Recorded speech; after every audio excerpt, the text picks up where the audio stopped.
The views and opinions expressed in this podcast are those of the hosts and guests and do not necessarily reflect the official policy or position of the podcast platform, its affiliates, or even the hosts. The information provided is for general informational purposes only and should not be taken as legal, financial, or professional advice. The host and guests are not liable for any errors of omission in the content, nor for any losses, injuries, or damages arising from the use of the information provided. Listeners are encouraged to seek professional advice relevant to their specific circumstances.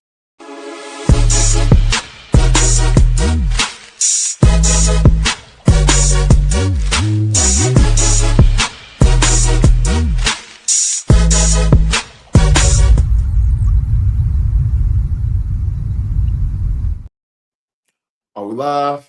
What's good, great people? I am Ezel Moon, and I have a special guest in the building today. Tonight's conversation is about something we all experience but rarely stop to think about, and that's how a child learns and a child learns to see themselves. My guest is the founder of the Thomas Learning Center, an educational support program dedicated to helping students strengthen literacy, math foundations, and so much more. Importantly, especially their confidence.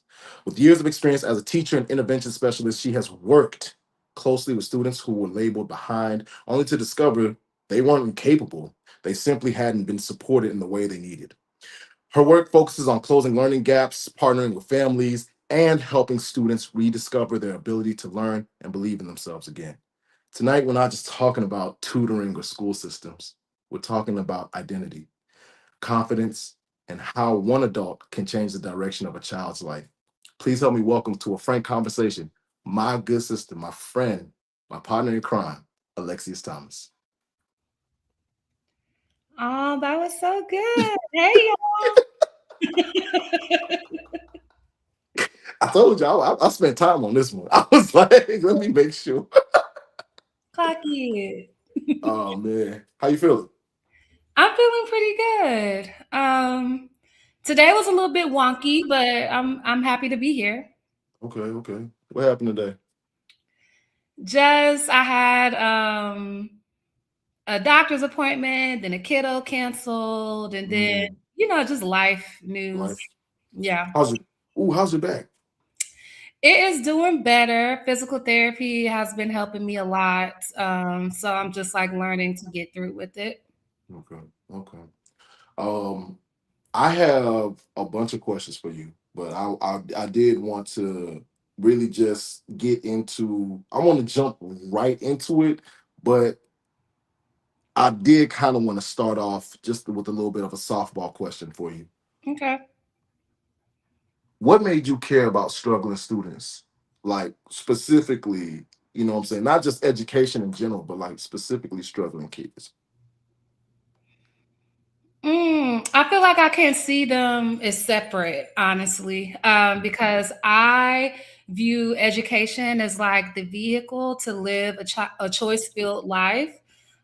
Just basically because how I grew up, I wasn't born into wealth or access, but I always believed that through education, you could become whatever you want to be. And so that understanding is like what propelled me to be successful in school and led me to education. But I don't know if it was like, obviously I care because I'm an educator, but I think I understood that it was like a natural born gift or talent that I have that I didn't fully discover until I started teaching full time. In teaching full time, like, do you remember the first child that made you like realize, man, the system isn't really just systeming for our kids? Yeah, I would say it took me quite a few years before I picked up on the systemic barriers of things. But as a teacher, I started teaching 7th grade social studies. Shout out to the social studies teachers. And through that, like I just realized oftentimes people see social studies as like an afterthought because it's not reading or it's not math, but there's a lot of primary sources and a lot of writing. And I was just like, wait a minute, like we talking about the Declaration of Independence and you're not understanding this primary source. Like, let's break it down. And I think because I'm so intentional and I don't really glaze over everything, it was just kind of eye opening being in the classroom, really seeing all of the gaps that exist. And I don't believe in just doing stuff just to do it. Like, I'm not going to keep teaching if I could tell you're not retaining. And so Mhm. just being responsive to like what I see students struggling and even in the data is what led me to just, I guess, be good at it because I cared, but I noticed it. So There's a word in there that I want to highlight and actually kind of talk to you about, being intentional, right? Where does that character trait come from when it comes to you? Like what is there a memory that you can pinpoint to, or is it, how did you get that trait? being intentional, you know what I'm gonna say. My daddy never played about me. Yeah. Oh, but yeah, I think I get like my level of intention from my father. He went to the army. He wasn't college educated. I didn't grow up rich, and he had his own history of his life. Like, he had an era of time where he struggled with addiction, like just typical man in the 70s, 80s, black man at that time. But what thing that he taught me is like, it's not about what you have, is all about like how you show up. And like, my dad has always showed up, even when he had money, when he didn't have money. Like, I always felt seen. I always could tell that he cared. He listened to me. And he did everything that was in his wheelhouse to um, give me what I need. Dang, I never made this connection. Maybe that's where I get it from. And yeah, I think like just make it like, I always know like my dad listens to me, he cares for me. If he got it, I got it. And I kind of see the same thing with my students. Like, I see them, I listen to them, I play with them, I'm goofy with them. But at the end of the day, I have been fortunate to be educated. I went to UT Austin. I studied child development and Black studies.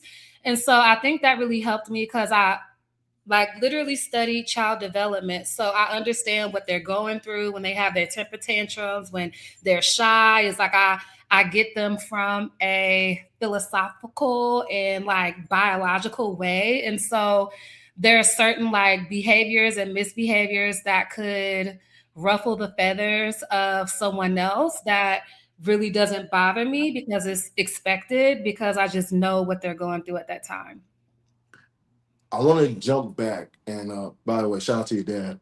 Shout out to Daddy. Listen to I want to this. jump back to your childhood for a little bit. Let's talk about you as a learner. Were you confident, or were you a confident learner, or did you like have to become one? No, honestly, it's interesting because I feel like as a kid, I disassociated a lot because like childhood was chaotic and I was just kind of in my own bubble. And actually, when I was in like second grade, my teacher told my parents that they thought I should be tested for special education services just because I didn't engage, I was quiet, I just kind of like sat there and was just kind of aloof. And when they tested me, the results came out that I was actually gifted. And so what came to find out is that I was just bored in class and I wasn't like being pushed or stimulated enough. And so because I found class to be boring, like I would just draw or be mute or whatever.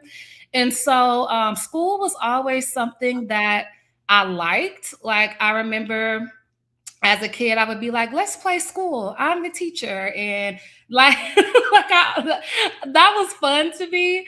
But at the time, I can't say that I had like one teacher that made me fall in love with reading or made me fall in love with math. But I was always very involved in band. And I think like band taught me, practice makes perfect. You got to put in the time. Like, you got to have your own sauce, your individuality to it.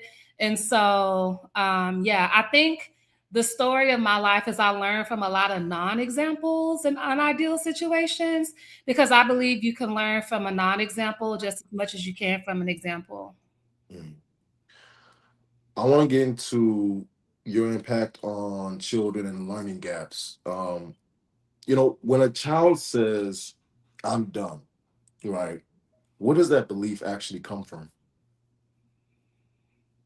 Mm, I would say like a lack of feeling success Mm, or like because nobody took the time or maybe they think that's somebody's gonna let them opt out. Like I'm dumb, okay.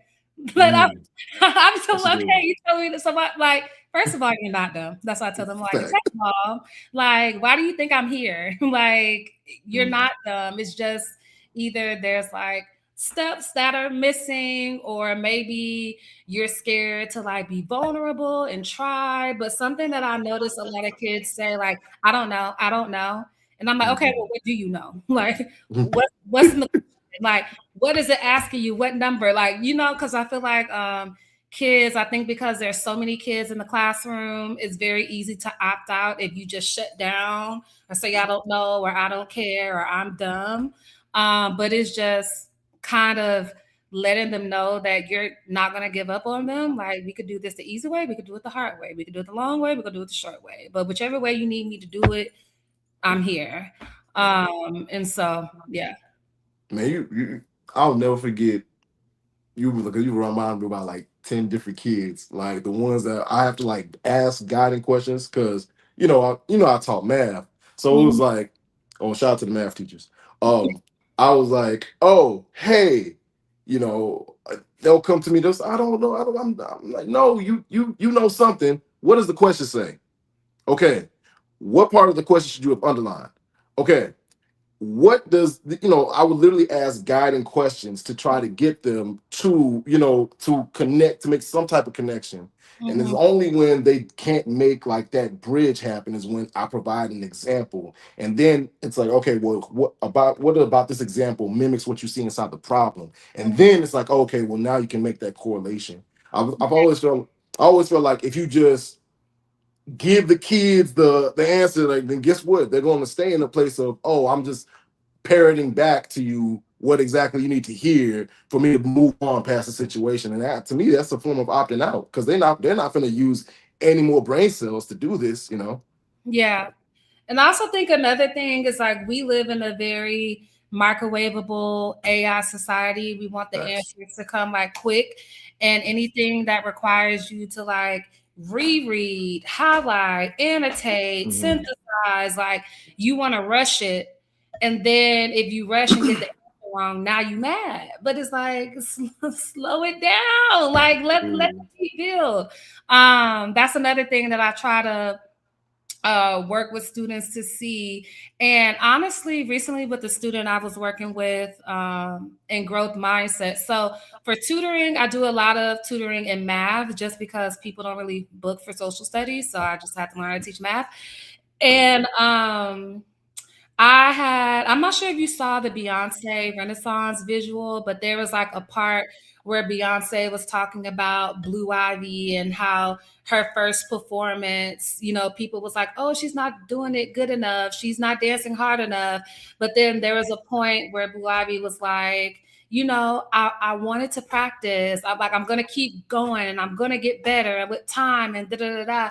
And so I try to help them understand like your homework, your class notes, that's practice. Like, what makes you think you're going to get to the test and the performance and knock it out the park if you're not putting in practice? And Mhm.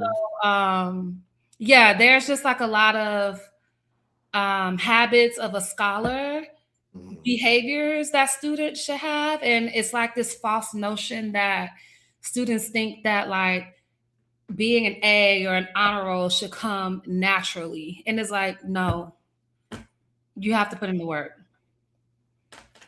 What are your thoughts on standardized testing in 2026? I feel like they serve a purpose, but they shouldn't be the end all be all. Mhm. Um, I think like So my favorite STEM, like STAR, I'm not a big fan of. That's the state assessment in Texas. Mainly because they take it at the end of the year, they get their results in the summer. Like there's nothing teachers or parents can do with the data. It's like, congrats, you met your goal, or oop, Or dang, you didn't. you know. But a data standardized test that I like is the MAP test, NWEA, because Yeah. students take it 3 times a year, beginning, middle, end, and it like compares how students perform against peers across the nation in similar age. It tells you the rate of which, like how fast they're growing, how rigorous it is. So I definitely think standardized tests have a purpose, but I don't think we should entirely see who a child is academically based off of a standardized test. I think like class notes work. Look through their binder. Look through do they notes. Do they have they Right. written stuff down? Like that's a data point too. Right. Is their backpack organized? That's a data point too. I feel like data is data. You have to like notice all the things. I want to. So I had a question for you, right? That I've been workshopping over and over and over again, and it's literally about learning gaps. But there's a better way for me to phrase it. But I was going to literally call you and ask you, hey man, how do you think I should phrase this question to you? It's so what I have is a learning gap really academic or is it emotional, right? But I know for a fact that there's so many different things that could take place to where that gap, is what it is, and then it widens over time. So I'm trying to think of what's the best way to ask you this question, right? So is a learning gap. Really academic or emotional? And to me, I'm literally thinking that it's both, Mhm. right? Because if you're a student, right, you in first grade, and let's take our pandemic babies as an example, right? The ones who experienced virtual learning from first grade to second grade and third grade, right? And then where they are now, and how like okay, you had to deal with kids who didn't have access to internet, didn't have resources at home to help foster a real learning environment, right? Mhm. To me, I don't think that it's an academic or emotional thing. I think it's a lack of resources thing, right? But I want to know from your perspective, where like our learning gaps, do you feel like they're more so on the academia side or the emotion side? So I wouldn't necessarily say emotional. I think I get what you're trying to talk about, like executive functioning, whether it's like Hmm. time management, organization, et cetera, et cetera. And I think it's you got to take it a case by case depending on the student. But Right. the vast majority of the time, I would say it's a little bit of both. And like the percentages, it just depends. So this makes me think of my little brother Scoot, who's in 8th grade, and he's like a computer scientist, math expert, et cetera, et cetera. But he sucks at executive functioning. So it's like on a test, he'll make an A, but have a B in the class because he's missing deadlines. He's not turning things in just because he has like that complete like lack of awareness. And it's Right. like, does he have learning gaps? No, he just doesn't have strong scholarly habits. And so when I talk to him, I'm like, you can be smart all day, but when you like at some point, you're going to have to learn these skills. If you get a job and you're not showing up and you're not where you need to be, like you're still not going to be successful. Do I need to put you in hours of math tutoring? Like, no, but you still need tutoring to build routines and habits. Let me pull up my Schoology. Let me see what deadlines are due. Let me see what forms I need to submit. So I think like everybody needs support in a different Right. way. But unfortunately, schools tend to focus on the like academic side and they don't really give much support on the executive functioning things. Absolutely.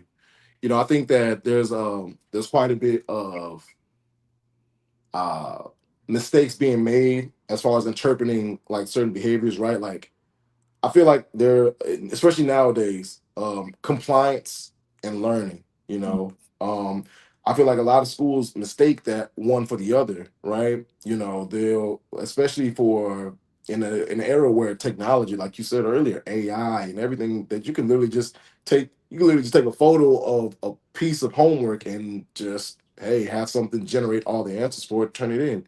You know, yeah, you did what you were supposed to do. You complied with, okay, I turned in the homework, but did you learn anything? Like, did you actually practice any skills? Mhm. I am Uh, thinking about something you said though, the emotional thing.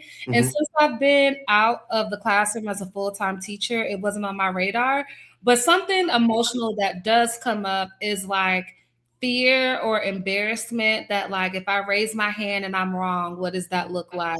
Or if I'm like answering too many questions, like do people think I'm a teacher's pet? Do they think I'm not lame, a nerd? I want to impress my friends. So I definitely think there is an emotional component to how like the culture of a classroom and how that's going. But at the same time, I wish in an ideal world everyone had access to a personal tutor. Like if Mm, I hit the lottery and I just had a whole bunch of money, like that's one thing that I would advocate for. Because even if you take the best teacher and you put them in the classroom and they are giving a Grammy Oscar performance classroom, mm, no child in there is getting all of the support that they need. And that's in an ideal classroom because people have questions at different times. I'm in this part of, and it's like, it's hard to like manage all these little brains and all these little energies. But when right. you have one-on-one tutoring, Yeah.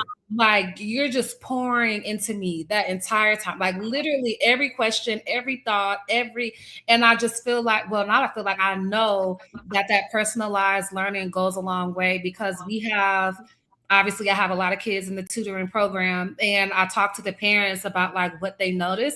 And it gets to the point where in the tutoring sessions, we're able to like move faster than they are in the classroom just because, like all the gaps are remedied. And I feel like one tutoring session is like the equivalent of a week's worth of school, which is Mm, crazy.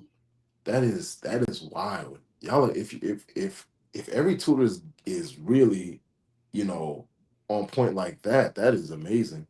I wonder, how the I wonder how your tutors are, you know, teaching the students confidence, through their interactions. So I think confidence is something that comes with time, and Mhm, confidence is built with accuracy, honestly. Because I mhm. know, like, sometimes people think saying, I am smart, I am smart, like, affirmations will only take you so far. Like, that's. Everybody think an affirmation gonna get you there, and you say I'm smart 10 times, and then I give you a question, and and now you mad again. But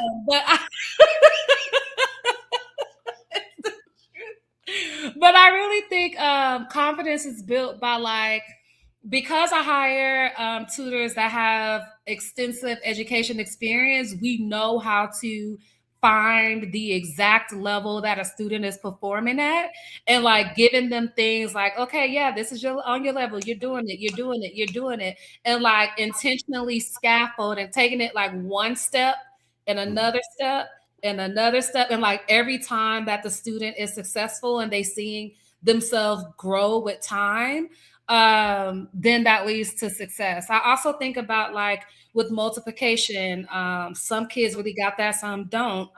right. And just like supporting them, understanding like there's multiple ways to solve a problem. Like in an ideal world, if I ask you what's 8 times 7, like you will want that to be an automatic response. But if you're not there yet, here's a number, like here's a little number chart. This is how you use it. This is how you get there. If you need to like helping them use what they got or what they have to get where they're trying to go, and like normalizing, like you don't need to rush. Like Mm, ain't nobody here but me and you. But to synthesize, like giving them opportunities to be successful with work on their level, equipping them with like supplemental tools that they can use to do whatever the task is, and it was something else, but I forgot. Tough, good. I was gonna tell you, immediately when you said that, I was about to start drawing on this whiteboard real fast. Like, hey, you know what? I got a great trick for multiplication because the math teacher in me just jumped out. Like, hey, yo, wait, multiplication facts. Oh, I Yeah. got that. And another thing is like, because the way math is done is how it's changing all the time. Absolutely. And this is what I say, and it's my business, so who go check me?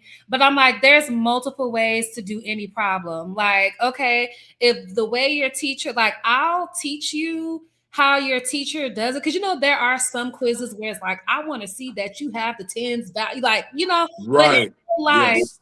like if this is just stumping you, like, I'm going to show you another way that you can approach it, and like, let's learn how you learn. Like, how does your brain work? Like, this is option A, this is option B, this is option C. Which one works with you? Oh, you like it that way? Okay, so then we just go this way, and understand, in class it may look a little bit different, but like, you don't have to do math the way everybody want to do math, because the reason they keep remixing math is because people are struggling and they think it's going to work. But if the math, let it math. Like, why are you trying to tell me how to group and multiply? Like, the math is the math. If it math, it's math. Legitimately speaking, man, the way in which because I learned the box method and all the lines and dots method for multiplying. If I ever go back in the classroom again, I will teach it as such. But I will also take 147 and times 23, draw a line, and then just multiply this thing. On the second row, add that 0, and I'm telling you, like, it's and it's like, I get why they change it, and like, I get the gist behind it, and like, sometimes that works, but that doesn't mean that like, now this is the only way to teach math. You're false. Exactly. Especially mathematics, man. Especially mathematics. There's so many different ways. And especially when you get an upper math, they're just gonna use that Desmos calendar for graphing anyway. And then I was about to say, the further along you get, the higher up you get. They literally tell you to use this calculator because of they know that there's going to be a bunch of small steps in between. So you might as well fly through the small steps and just do the big stuff. It's yeah. I think that's like the most controversial thing about the business. But I tell parents too, like, yeah, I know how they teach it in school, and like, I'm not saying I wouldn't tell them, but I believe in different routes to the same thing. I don't believe there's one way that someone should annotate reading, or one way to structure a paragraph, or one way to break down a problem. But that shouldn't be controversial. You know what I mean? Like, that should be something that we all know. Like, as far as like, even in just the earlier example that we just talked about, like, hey, look, yes, there's a box method.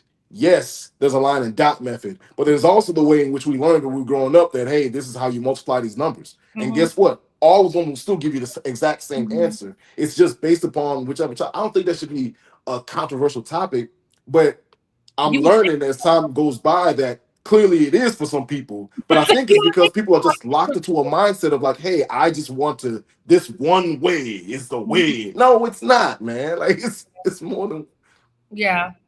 And I think that's like part of my educator philosophy. I feel like, let's try all the ways to see what sticks. And I don't believe one way is better than another way. It's just, what is your way? And that's my goal, to help people figure out, like, how do you learn? What do you need?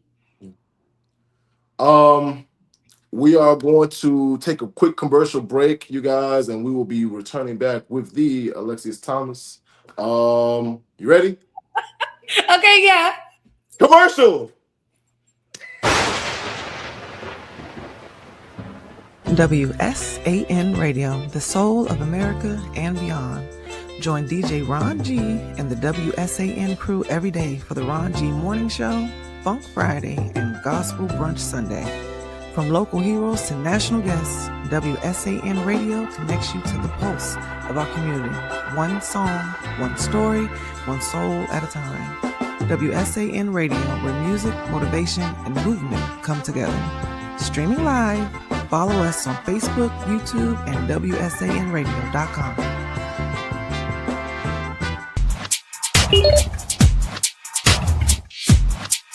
Got me together with this 2-piece. It's the good leggings, no see-through business.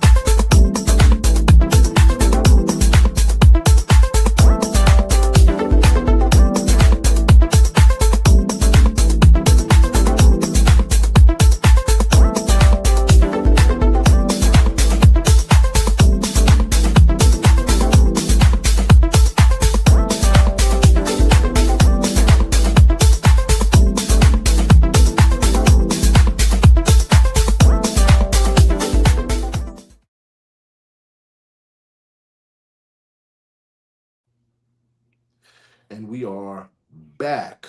Um, Thank you so much to all of our sponsors, and we hope to see your commercial on the show in the future. You know, whenever you get a chance. Um, Lex, I wanna transition a little bit, still staying on the topic, but just transition a little bit because this is actually something that came up recently for me. Where should education actually start? Everybody says it starts at the home, right? But not everybody is educated in the home, if you know what I'm if you get my drift. Mm-hmm.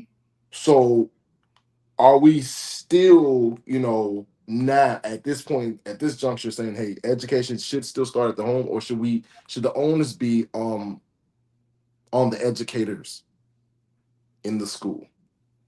I think education starts in the heart.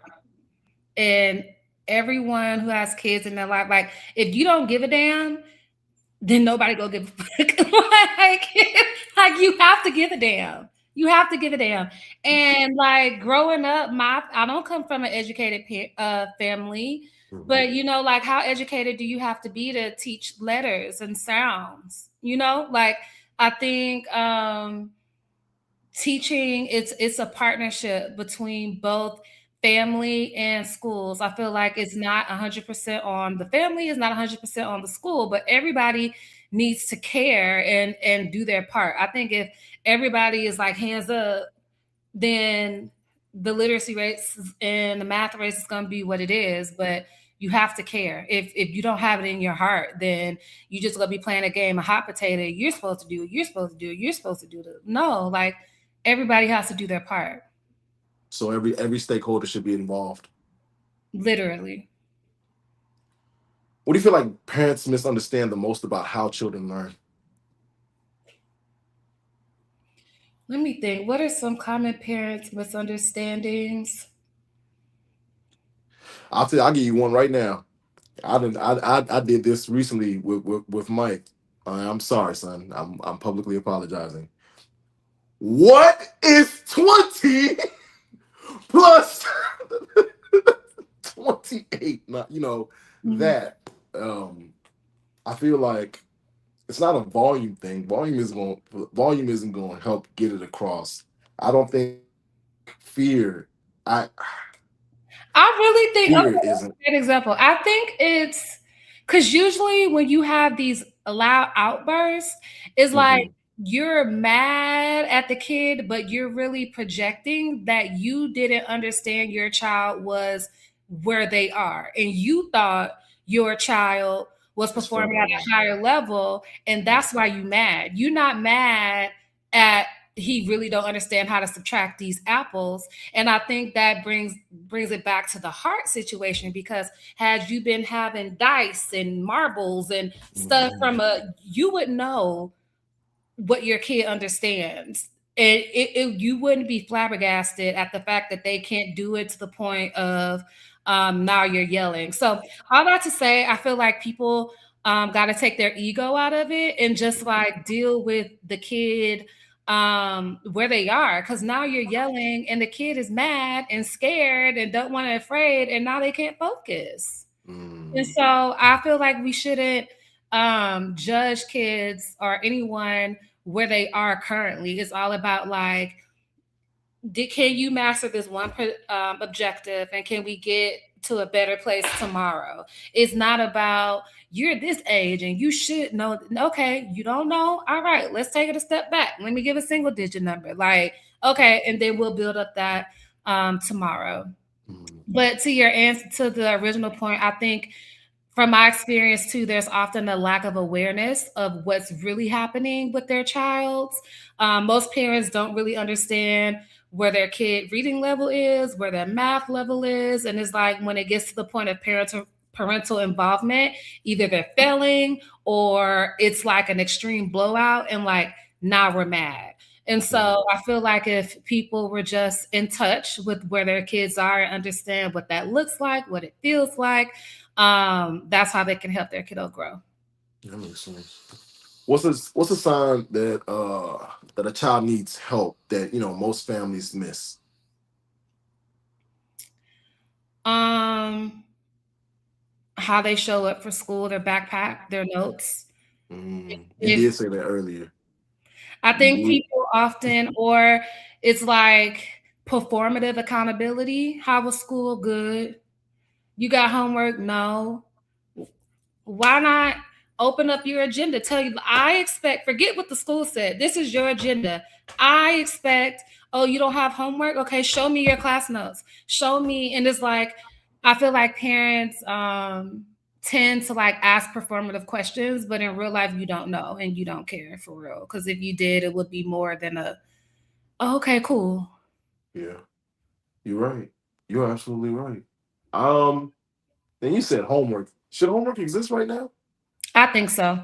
I don't think it should be like a worksheet or anything, Yeah. but for a baseline, I feel like kids should be reading.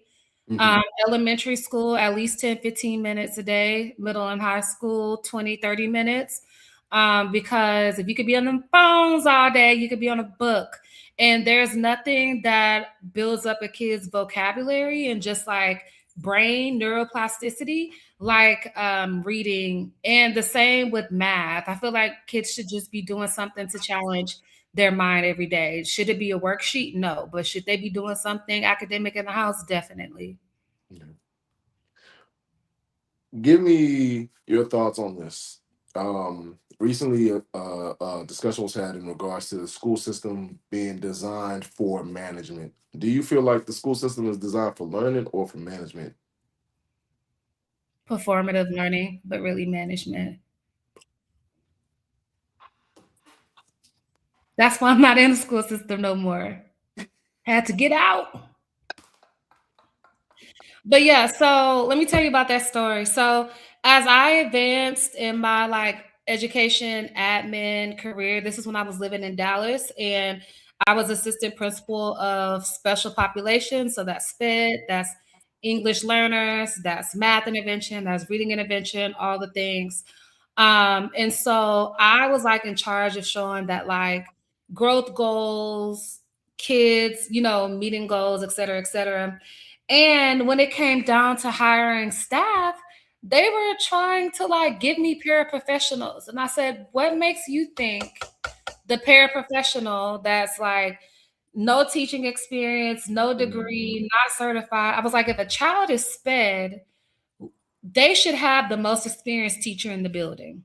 Absolutely. Period. Right? Because they have learning Absolutely. deficits. Exactly. Why would you bring like an equivalent of a substitute teacher to give them to the sped kids just to say we pull a small group, just to check off a form? But the reason they like to put the most experienced teachers in reading and math because it ties to star data and that ties to like funding and all of that. And so I was like, oh, y'all like to play games. Like, and I was like, I'm not here just to be your face of performative intervention. And like, you're not giving me what I need. And no.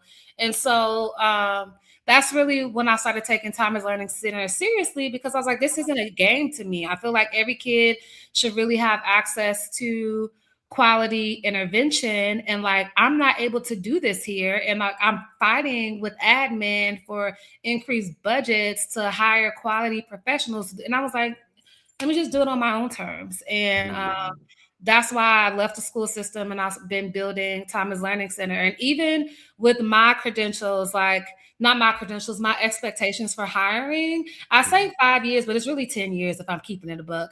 And a master's in education. And everyone's like, oh my gosh, like that's too high. Nobody's gonna. I never had a shortage of applicants. People meet the bar. We have a team of 15 tutors now. And the reason I do that is to your previous question when you asked, like, how do tutors meet the needs of kids? Like, that takes time and experience. I don't even care if you have a master's in education. If you have 1 year of teaching experience, it's a no for me. Like, like this is an art that you have to study and you got to be in the field and you got to do. And what I've learned is, Thomas Learning Center attracts like assistant principals and principals, like educators who do have a heart to work with kids, but they want that coin. So, like they've advanced in their career and they don't have kids to work with anymore, but they still want to. And so that's a way that they're able to like do their admin role, but still feel like they're connected and making a direct impact with kids. So in short, yes, they are performative and they're all managerial or whatever you said. Come on, founder. I can't stand schools if I'm being honest. I don't know. I feel you. I feel you. And honestly speaking, if I could just go a little bit further, but in another direction, I always felt that the school system has preyed upon the the actual the care. Like, you know how educate, like you said, education starts in the heart. If you have a heart for education, a heart for these kids, and actually making sure that these kids actually understand something, I feel like the worst place to take it is the school system, because no matter where you go, like they're it's only about the numbers, and and when it comes to that, you're going to be a cog in the machine, right? You're going to be a replaceable piece of a machine. And as much love as you have for the kids, as much, as many good memories that you could foster for the children, it just always feels as if like, okay, we're just trying to be a good check in a box for someone somewhere that has no idea about these people these children, these minds that are sitting in front of me right now, you know. Yeah, I Um, think initially educators mean well, like at the beginning, but then when you think like, oh, it's a job is one thing, work-life balance is a thing, but as you move up, the education system can become very political, especially in this current climate. And it's like you start by having the right heart, but eventually you'll look up and just be like, what am I doing? What's going wrong? But one thing I can say, kids are not prioritized in how decisions are. It is more of funding, where's the money coming from, or like who's in power and like how do I keep my job? yeah. Give me something about the Thomas Learning Center that the world needs to know. TLC, that's my baby. Something that the world needs to know. Really just the impact of customized one-on-one instruction, in that there isn't a cookie cutter formula to meet the needs of kids. I think the biggest thing that I learned is two things. So one, I used to feel a little insecure about having a virtual tutoring company, because I don't know why people think like having a brick and mortar is like the standard. And initially that took a lot of, I guess, convincing of parents to like give it a try. But I think something about Thomas Learning Center is aligned to kids today. They on the phone all the time. And just because our 35, 40, 50-year-old self can't fathom a world in which someone can learn online, like these kids can definitely learn and form relationships with their tutors online and like look forward to seeing them. And the other thing I would say is just how like the way that we blend academics plus executive functioning in a personalized way If you go to other tutoring companies, Mathnasium, Kumon, Sylvan, it is a textbook and it's still group. And like they're like, okay, today we're doing pages 5 and 6. Forget what you had at school. Forget your test coming up tomorrow. We're doing pages 5 and 6.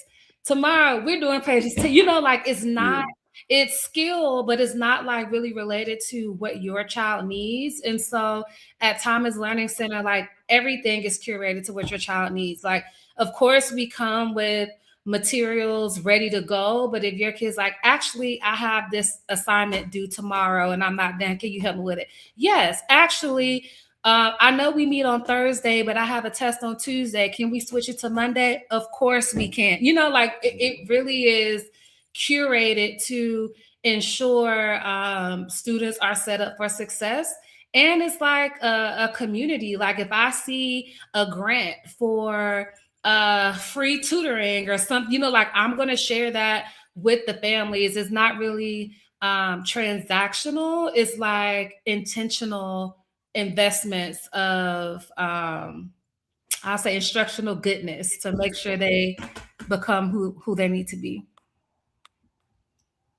Listen, don't worry. You're gonna see Mike. Don't worry about it. Send him on right on your way. All right, lightning round. You ready for this? Okay. Book smarts and street smarts. Street smarts. Yeah. Grades or growth? Growth. Homework or reading? Reading. Math or reading? Reading. Okay. Early intervention or later support? Early intervention. Well, both, but early is better. But cause even for me, I struggled with that one. Cause like I was like, well, I mean, cause yeah, it's better to be proactive than reactive. But how proactive can you be if you don't know what they don't know? You know what I mean? Like, think about, so when I was a literacy specialist, I managed reading intervention programs at a middle school, and I would have kids in the eighth grade reading on the third grade reading level, and in a year, like I could see kids grow from a third grade reading level to like a fifth grade reading level, but you're still in the eighth grade and you're about to go to ninth grade. And it just makes me wonder, like, damn, if somebody could have caught this in fourth grade, you know, and like got them back together before middle school. I just feel like it's good when the intervention, like whenever intervention happens, it's fine, but it's just like when it's delayed, it just makes the mountain higher to climb. I feel that. I feel that.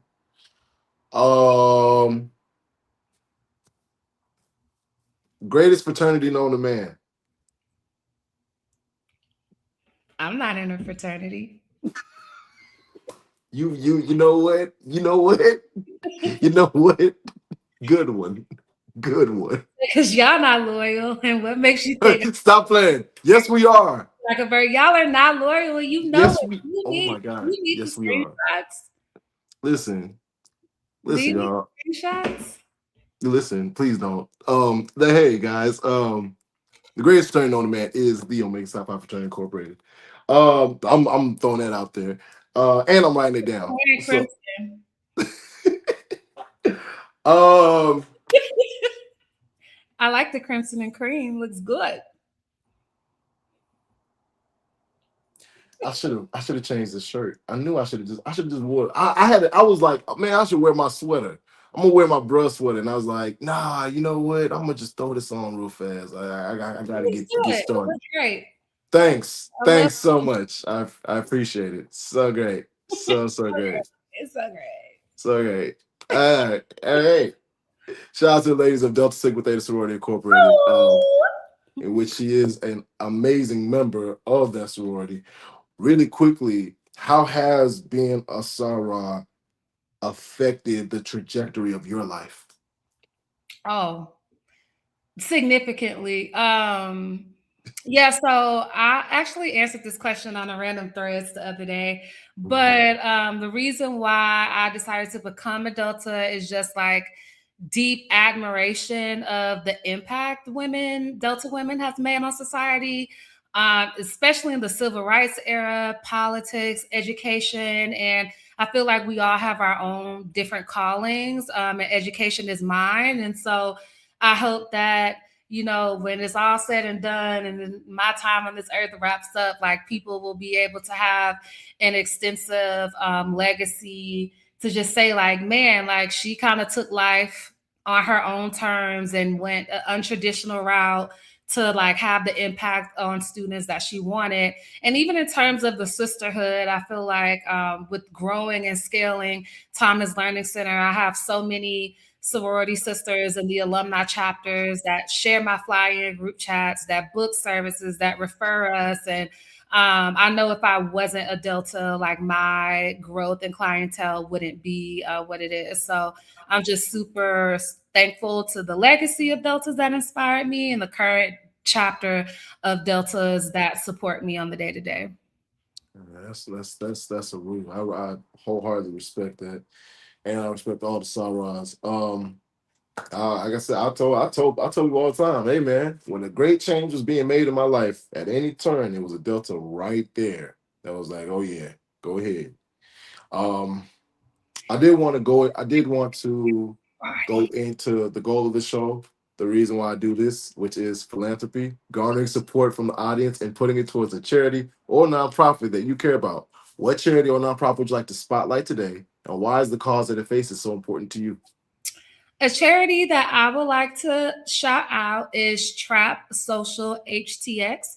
It was founded by two good friends of mine, Courtney Boozer and Ebony, and they created a space to highlight Black businesses, small businesses in the community. And I went to one of their events called, actually Trap Social, where they have a lot of vendors come together, and it's a market where we can support each other, businesses. We can share resources about different things that we're going through as up and coming entrepreneurs. And I think networking is really huge. And I just appreciate the space that they have curated to support Black owned business leaders and creating opportunities for us to grow our business and just market our services. Awesome. So hopefully those who are under the sound of our voices, whether it be now or in the future, when they're running this one back, they will in fact support Trap Social HTX. Not just with their funds, but with their time, their energy, their efforts, or just come out there and sign up to be a vendor at any of their gatherings. And a big shout out to Boozer, man. Hey, I don't think we see you. J. Cole pulled up. Yes. Hey, listen, and the funny thing is, right, dog, the world is so small. A-Hall, who I went to undergrad with at UTA, right? He's the one that's with the bike group. Yeah. Okay. I was so happy to see like people in our world to be like, yo, we're doing this thing. Yeah, I was so happy when I saw he was there because I was just at Boozers like the day before, and I'm like, yes, like she needed a win, having a business, trying to build your clientele up, trying to get that recognition, and she's been putting in the work. Having like themes of each day, and it's sad that a lot of people don't want to support you until J. Cole pop up.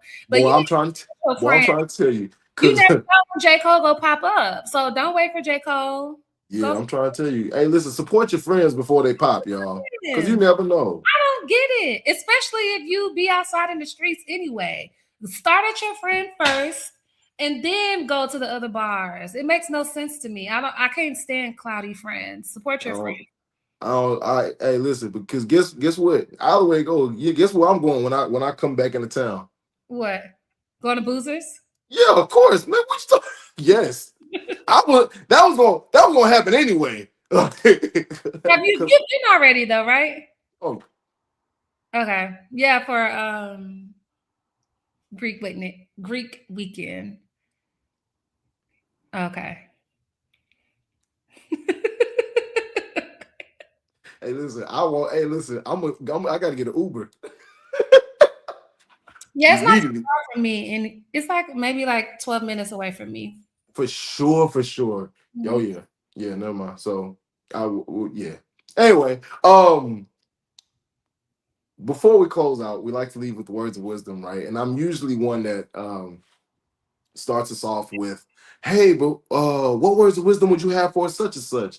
But you know, being as how you are, most honorable founder, I wanted to, I wanted to make this a little bit special for you. When a child leaves your learning center, right?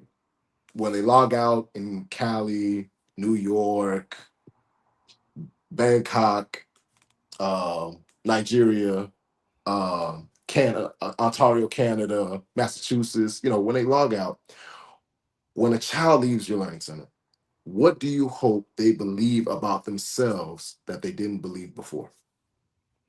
I would hope that they leave feeling empowered, knowing that there's nothing that they can't do. And I hope that they leave understanding that curiosity and asking questions is the vehicle to success.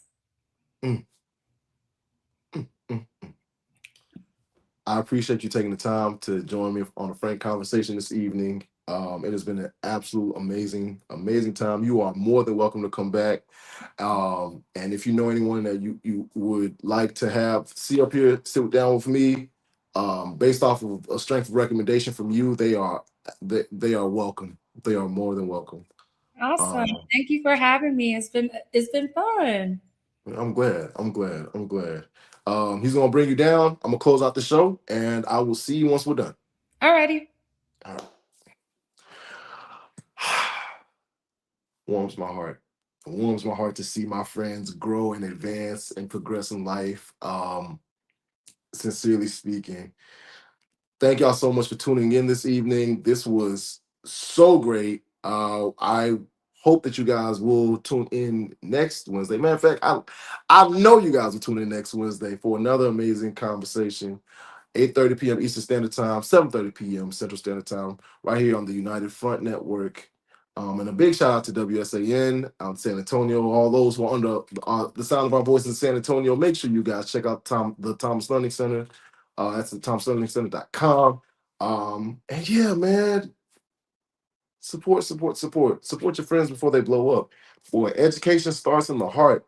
That one is staying with me. Uh, I love doing this. I do.